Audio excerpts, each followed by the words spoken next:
Go back to being bald. I was bald. No, I shaved my head because I wanted to be able to point to everybody who is hanging on to a receding hairline to say, just shave it. It's okay. It's funny because I've had long hair for, I don't know, how many years now? 5, 6? And I'm like, it still grows super long, but every time I'm like, if I shave my head, it's never coming back, which I know just isn't true, but I'm just too afraid to do it because I'm like, maybe if I do it, my hair is going to revolt and be like, nah, that's the end. You in high school with your short hair, you look like Reese from Malcolm in the Middle. Oh, man, should we put a little reference picture out? Yeah. Throw that up there. Hello and welcome everybody to Plot Matrix, the follow-along screenwriting podcast.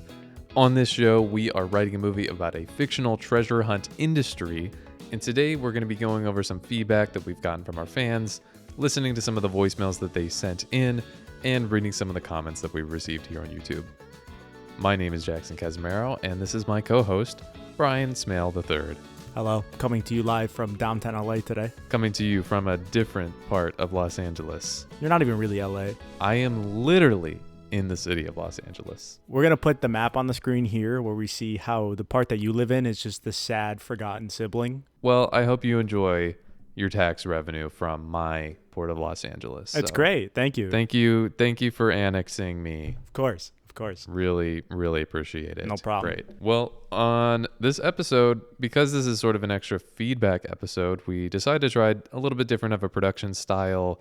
And, I think that upon success, we would probably have like a feedback bonus episode every week in addition to our normal show. So this is kind of what that would look like.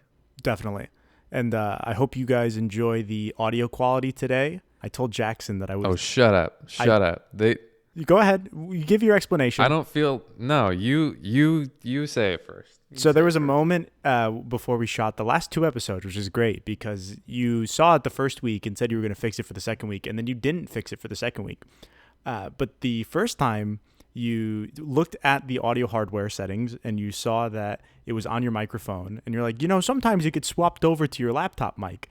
And even doing that, you somehow still messed up and recorded through your laptop webcam microphone.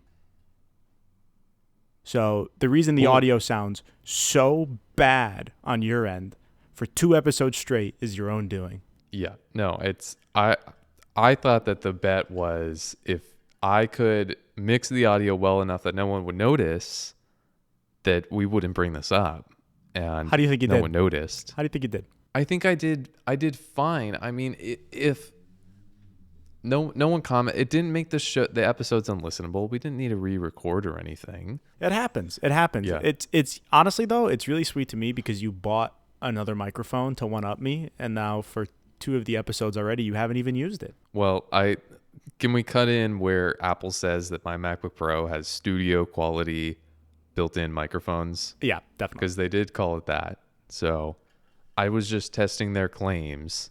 So those episodes are actually going to get a lot of views from people interested in buying a MacBook Pro. So we just change the title of the video. MacBook Pro / parentheses MacBook Pro audio test. Yeah, exactly. Well, and if you haven't noticed, because this episode is also just intended for our fans who have been leaving feedback and want us to respond to it, this episode's also going to be a little bit looser, so I can do things like, how was your weekend, Brian? I saw Top Gun 2, which was the greatest thing that I've seen in a long time for the sole reason that it's from the same director as Tron Legacy. After you tried to, what's the proper term, shit on it recently. That's the reason it was good? Yeah, just because of Kaczynski. Well, what was good about it? What was interesting? Because it's gotten pretty universally good reviews. I mean, the production is definitely awesome. Don't get me wrong. The production is crazy. I know we've talked about the camera system that they built in order to capture the cockpits of all the actors. Right. It's a lot safer than the original one.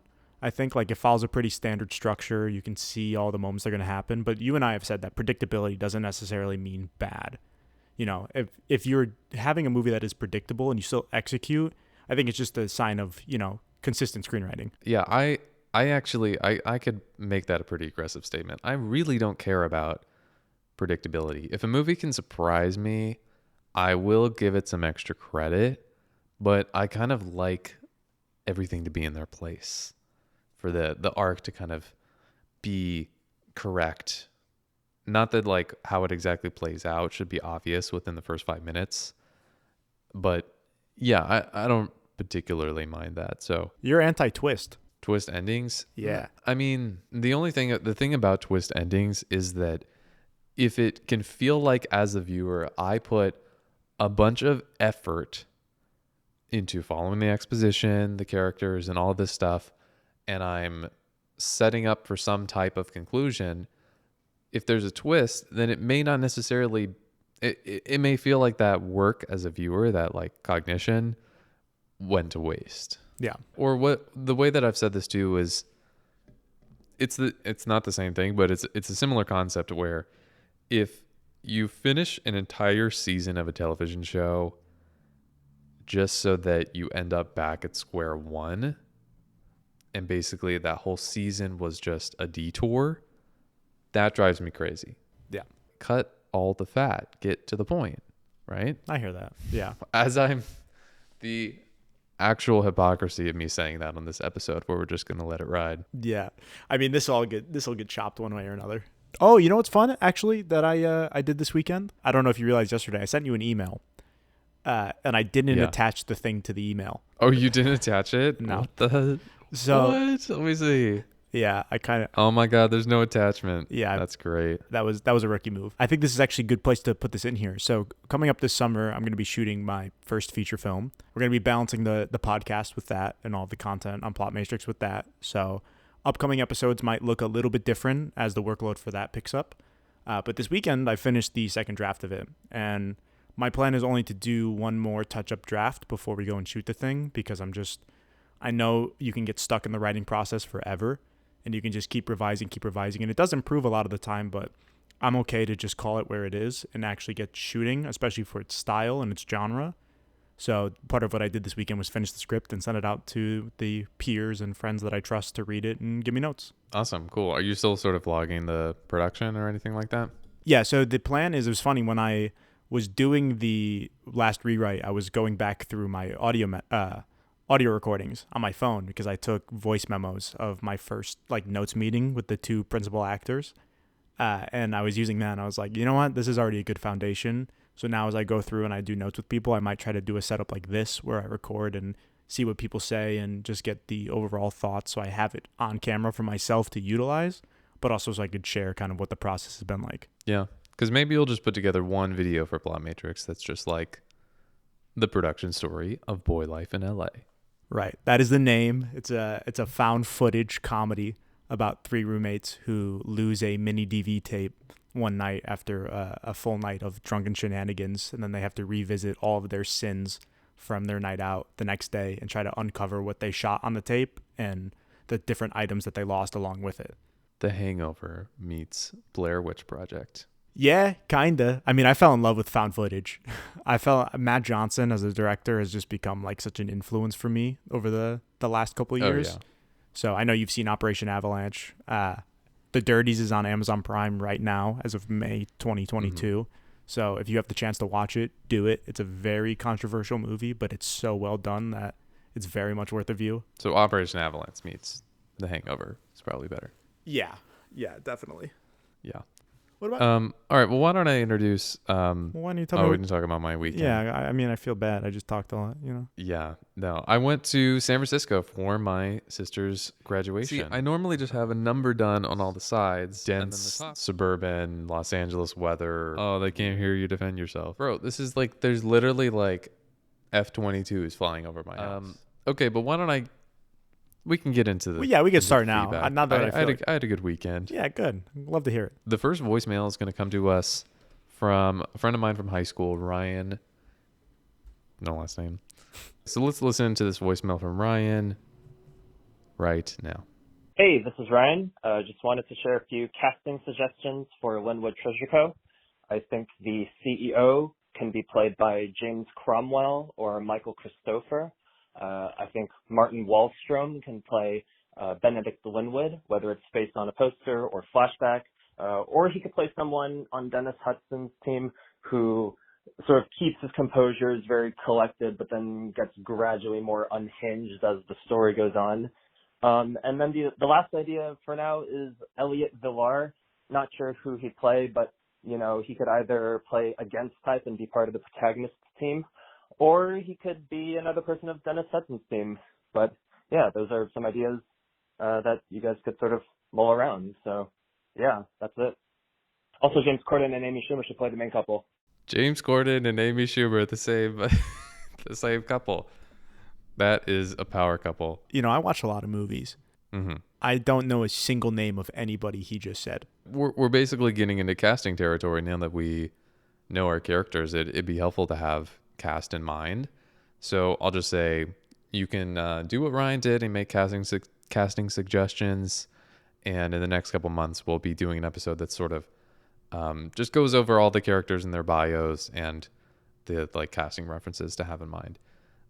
So Ryan's suggestions, first of all, for Dennis Hudson, our older incumbent treasure hunter, his suggestion was James Cromwell, which you don't watch Succession. Have you seen Babe? Well, I've seen the first episode of Succession. Why is that so hard to say? Succession. Yeah, he wouldn't have been in that. I don't think so. Okay. But James Cromwell, so he was actually just in the news pretty recently. So yeah, he was in Babe. He's in Succession. He's kind of almost playing himself in Succession. He is a vegan like myself, and he was recently in the news for gluing himself to a Starbucks counter to protest the dairy situation at Starbucks. So yeah, I'm with him on the sentiment. Maybe not the practice there, just because it was just at a Starbucks location with people just trying to do their job. But James Cromwell, you're a real one. Thank you for advancing the mission. And his character on Succession is a lot like him, and he's great on Succession. He's like kind of a hippie and a little eccentric. So Ryan, if that's what your reference is, having watched him on Succession, then I definitely do agree. I will want to point out, someone else commented that Jack Nicholson would be good for the incumbent, which I think is maybe a little bit more of the eccentricity that we have in mind. I think Jack Nicholson, maybe a shade or two lighter than he was in The Departed, is the kind of crazy boss that I'm imagining. Just sort of unhinged and very energetic. But him in The Departed is obviously super coked out, and just Jack not really caring at all about it's still Jack Nicholson, so I'm sure it's all deliberate choices, but there are some really odd moments in there that make the character excellent. But definitely that brought back a little bit is kind of what I imagined for Dennis. Jack Nicholson gives me Tycoon vibes. Definitely. He would shoot his gun in the air. Yeah, exactly. To make a point. 2 gold pistols just popping off at the ceiling. Yeah. So Martin Wallstrom, I put a photo of him here. Do you recognize him from Mr. Robot? No. I don't watch Mr. Robot. Okay. I wasn't a huge fan of Mr. Robot, but I think this actor is really good. And he has this just very villainous look.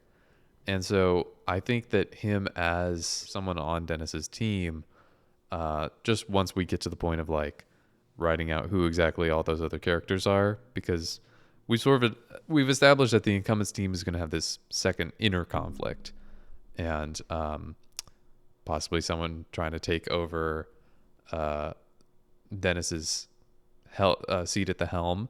So if you put these two actors next to each other, it's a good way to imagine kind of crazed narcissistic tycoon with sort of a villainous plotting technocrat. Yeah, super cold, super clinical and decisive. Surgical, I think, is another word, but definitely it's the counterpart. The team that comes together to do this. Yeah, I definitely think we will get into casting in a much bigger scale moving forward once we have definitely our protagonists and kind of, we do have some early figures. I'm still undecided. I think Linwood won't be referenced too much, like Benedict Linwood in the actual script itself, more just allusions and Again, more just so we know kind of the history of the competition and what to expect for this one. But I like looking and seeing, okay, who that we know today could play that role. Yeah, and just having like being able to picture the two of them is so helpful, I think. All right, let's hop into the first text comment, which comes from Valentina. And it reads, what if, and this is a totally different direction, just like in Knives Out, the leader of this new team or even the new successor of the blank, which is Dennis's company, is actually a distant family member of Linwood that secretly got screwed and is trying to destroy the game. This was, in my humble opinion, really obvious in Knives Out, but you guys could do it better. Who the hell would leave such a dumb comment, honestly? I agree, and if anything, I think we should block Valentina from being able to comment at all. Yeah, honestly, this comment is so dumb, we could probably just move on, right? Yeah, probably. Valentina is my lovely girlfriend who has been telling me all of her hundreds of thoughts and voice notes now for every episode. So I appreciate you finally commenting. She's also in the other room right now, so hopefully she can't hear us talking all this smack. Well, if she exists, because I've never seen you two in the same place at the same time. That's true. They call me Man Iteo. Oh, you don't get that because you're not a sports guy. That's okay. But to the actual comment here. Yeah, so she was okay with the predictability, or she wasn't okay with the predictability of Knives Out's twist ending. Yeah, we watched it together, and I remember she was so frustrated by the end of it. She was like, I knew all along. And I was like, yeah, but I don't think it goes back to our point about like predictability doesn't always equate to bad. But what I thought it was the first time I watched it was Rian Johnson was trying to lead us astray by making the twist so obvious so early that by the time we got to it, we would have been like, oh, it's too obvious. It has to be a red herring. But then it actually is the thing to begin with, which is how it feels, which is something I can understand having a gripe with.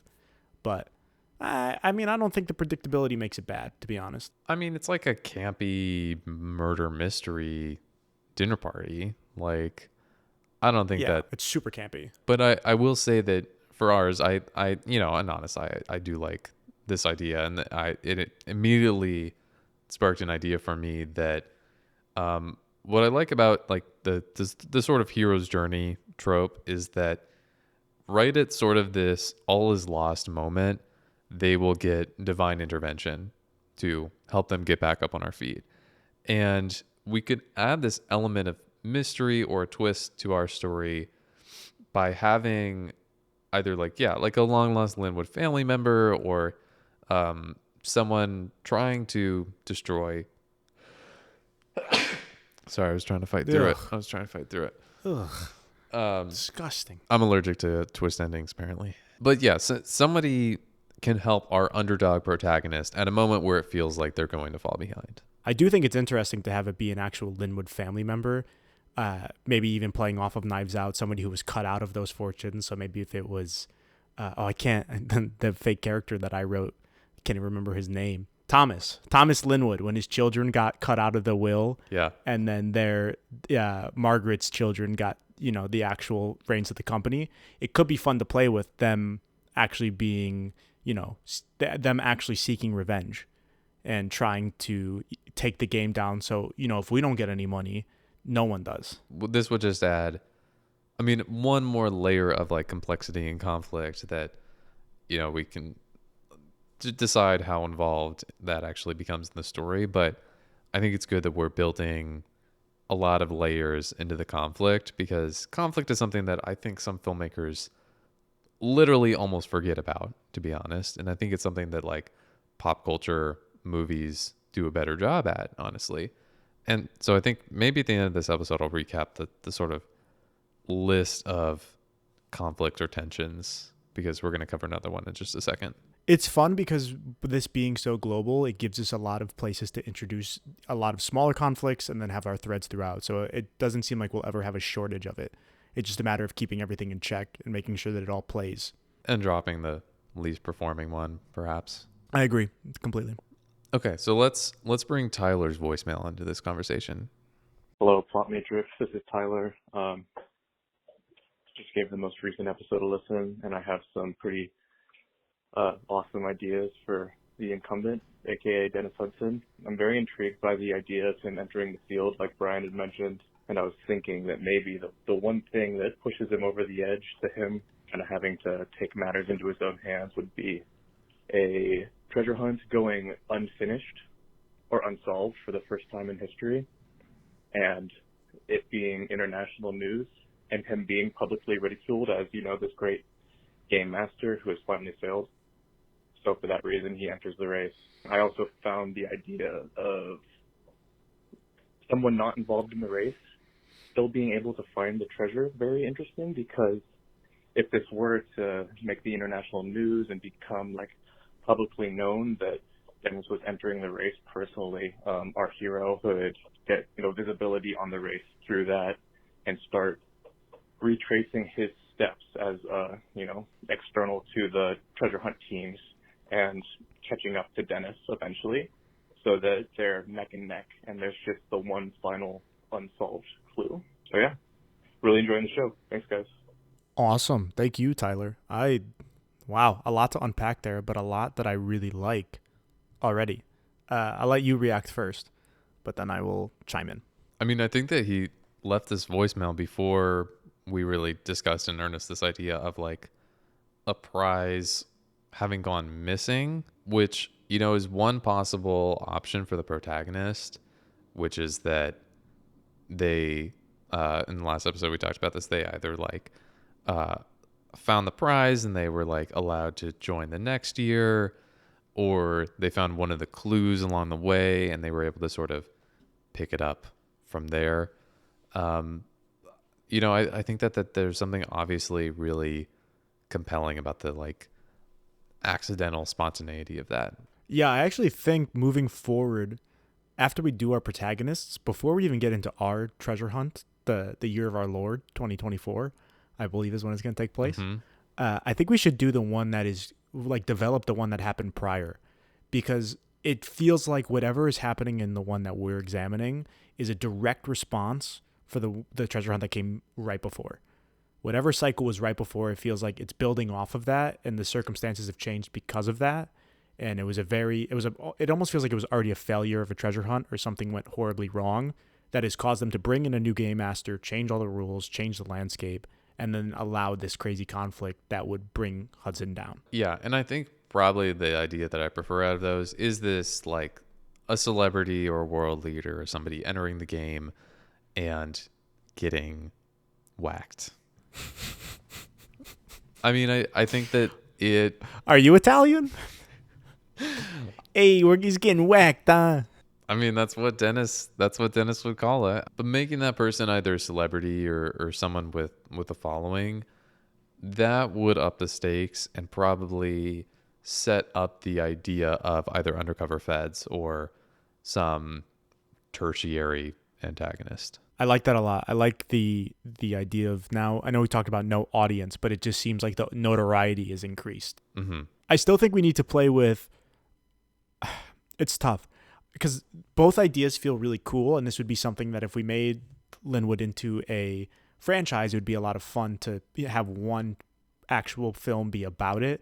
But we need to decide for this project whether the prize goes missing one year or if somebody picks up a clue at a different point. I feel like it's a little bit too convoluted to include them both in this one singular movie, where if it was, a separate movie, it could be, oh, this is the year after a prize goes missing or whatever, or this is a year where somebody finds a clue. But just having both of them and all this conflict we want to include, they feel too closely aligned for it to be, to really bring what we need it to. Right. Yeah, because when it comes down to it, basically at a certain point, we're going to get to an outline of our story, right? The 3-act structure. I would always err on the side of checking our ambition to make sure that the film doesn't get a little bit lost in its plot. And I think a simpler plot, especially because I'm not entirely concerned about twist endings and things like that, I think that gives us plenty of room to just write good dialogue, funny moments, funny or compelling situations, without the actual plot getting too complicated and up its own ass. I'm not saying that to Tyler's idea in particular, but just the sum of all of the complexity cannot be more than we can pull off. Yeah, I agree. So shout out to Tyler. Shout I out. appreciate the the voicemail. Tyler is also a really excellent artist. So we're hoping in future episodes when we get into scenes to actually have Tyler grace us with some of his storyboarding work. So that'd be really awesome to see. Previs. Yeah. So thank you for the voicemail and for following along. Okay. Would you mind reading comment number 2 from Pablo? I absolutely would not. All right, from Pobs. His comment is a team pitch, which is pseudo-activists and or hippie team. And he says, none of them are uber wealthy, but collectively they easily come up with the starting money. They're all self-righteous, quote-unquote, activists who in reality view the world and its cultures through stereotypes. They show up to every town and village where a clue is at and judge other contestants, such as the incumbent, for being culturally disrespectful while they exploit and disrespect the locals as well. They're dumb and they lack any sort of true introspection and self-awareness. So for this is kind of the idea that I had in mind for the influencer team, which I think we can kind of combine all into one. But I definitely think, the modern landscape of influencers is all about, trying to spread your activism, but it's very for show. It's things that they don't necessarily believe in, or it's things that they don't put the work in themselves, but it's always a holier than thou type of stance. And it's something that I always love to examine in the stuff that I write, just because I think our landscape of how we view activism and social media and everything is changing so rapidly. So this is something that I like because it is just a team that puts itself above everybody else, but is just doing the same exact things that they are ridiculing. Right. And so if we're starting to, this is a good place to talk about themes. If we are having a team that is basically satirizing virtue signaling, especially on social media, as long as that doesn't imply that we don't take the actual subject seriously of being culturally disrespectful. So you would have to walk that tightrope where you're basically saying, well, all of the obsession over picking the right words and language and making shows of things on social media and all of that, as long as we're pointing out all of that is not bad, it's just people put that ahead of the actual important hegemonic structures that we need to be fighting against. And instead of sort of a vapid, just showing how progressive you are to other people. But yeah, it could definitely be read the wrong way if that wasn't done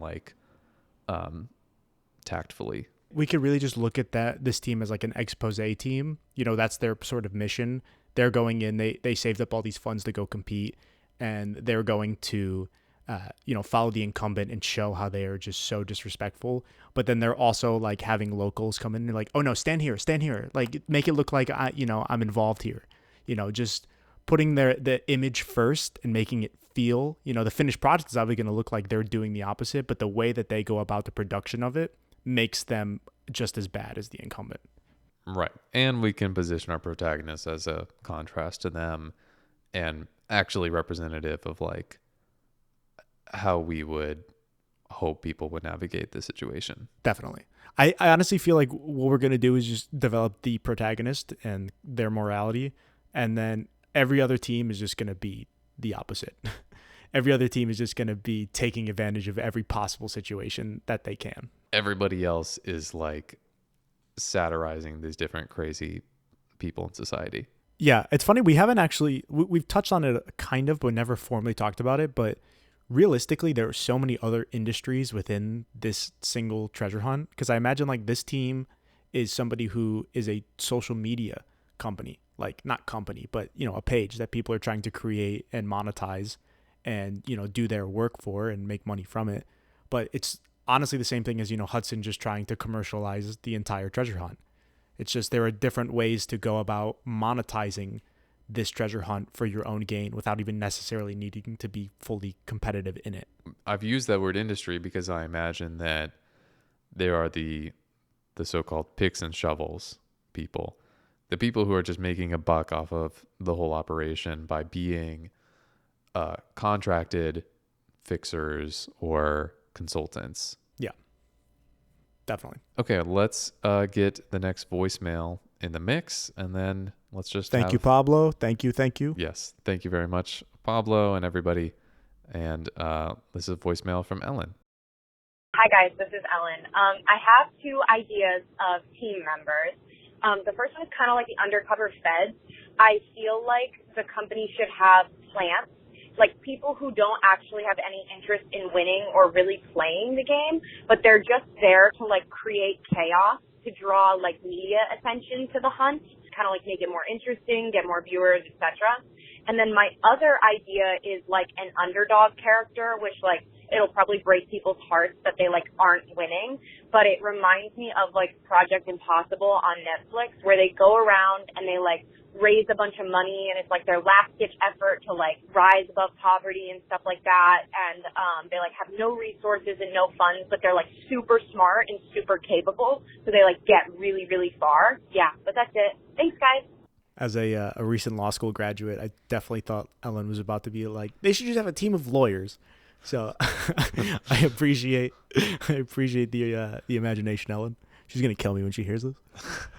Well, that is a vote in favor of either an undercover team or a double agent, something like that, and also a vote in favor of a really smart underdog protagonist. I really like and we kind of hinted to this, but I like the way that you described it, of going and creating chaos. This is something that definitely feels like Dennis's team would have, of this diversion tactic, right? Of obviously you're expecting people shut to up. be spying on you. We need to have Okay. the alignment chart for every character. So this is a chaotic evil or chaotic neutral character. You are dying to get this D&D episode off the ground. I am also trying to, I want to establish a good cop, bad cop between us. And I want to make sure I'm the bad cop. Okay, that's fair. I understand. Towards our audience. I feel like I have the villain casting, though. I mean, that's my look. I guess so. You look too clean. Why don't we just make fun of the other person's friends when they comment or leave a voicemail? It's mostly going to be you making fun of people because you don't have many friends. Hey, I got friends. I happened to pick your friends. Just your friends had more substantive, smarter comments. Except for Ryan, who's been very thoughtful. He's been great. I mean, at the end of the day, they did pick your idea. So how loyal are my friends anyway? Also, the fact that they're only our friends. That's it. It's great. But yeah, to go back to the comment, I definitely think this diversion tactic is great. I definitely think just throwing out all these red herrings and actual chaos, and I think that might be the best way to look at this treasure hunt, is it's going to be extremely chaotic in every circumstance. There's not going to be anything that comes easily. And even if, teams make it to clues, it's just there's chaos getting the clue before and after, and just moving step to step until this thing is literally done. And then even when it's done, there might still be chaos afterwards until it's finally fully resolved. Yeah. And so just because Ellen touched on two of them and a bunch of other people have too, just to recap all of the layers of like potential conflict we have here, the actual treasure hunt is our main conflict. And then we have the inner conflict of the incumbent team as Dennis Hudson starts to lose his marbles and unravel. Then we have the either undercover person or double agent, someone with some other kind of agenda like that. Then we also possibly have this idea of the divine intervention intervening to help our underdog protagonist. Am I forgetting anything? No, I don't think there's anything. I mean, we're going to add more throughout it, but I think those are the threads that are going to make the most sense moving forward. Okay, well, we're wrapping up here. Thank you, obviously, everybody who sent this in, and I really do want feedback of what you thought of this episode, both in terms of this other production style, and also just us being a little bit loose and goose with it. When we started this podcast, the whole idea behind it was getting feedback. So even though right now it's, just our friends, mostly my friends, I have more than you, it's been really excellent to have such an interactive process and to have so many people sending us messages and even leaving comments. I don't ever leave comments on YouTube videos, so to see other people do it, it's really nice and fulfilling. And as we continue to go on, it's going to get more and more exciting as we get closer to an actual draft. It reminds me that we have people watching and enjoying the show, and that I enjoy actually making it, of course, just in and of itself, but it is just so rewarding to have you engage with it, have thoughts that we've had, agree with us, and then us obviously actually incorporating your ideas, which is clearly what we've done so far and what we plan to do. Yeah, and people are a lot more creative than I imagined. There have been some good ideas. I was expecting a lot of just absolute shit, but it's been good. I mean, we've gotten the occasional so-and-so should be Doug Dimmadome, and we get those too, and we appreciate that. Yeah, we have the, of the should be. Okay. Yeah. All right. Well, if you would like to participate in either a future feedback episode or if we go back to doing feedback at the end of the episodes, please just either comment on YouTube or leave us a voicemail. That phone number is 424-245-0601. Gotta get my keyframes in there. Yes. Make it as difficult as possible. You're the one who has to do it, so... Thank you for listening to Plot Matrix. Your hosts are us, Jackson Casimiro, and Brian Smail III. You can find us on Instagram. We're just at Plot Matrix. And you can listen to the show on our YouTube channel or wherever you find your podcasts. Special thanks to everybody who has participated and who we shared their voicemails today. This is a production of Lunation Lab. Learn more at lunationlab.com. Goodbye.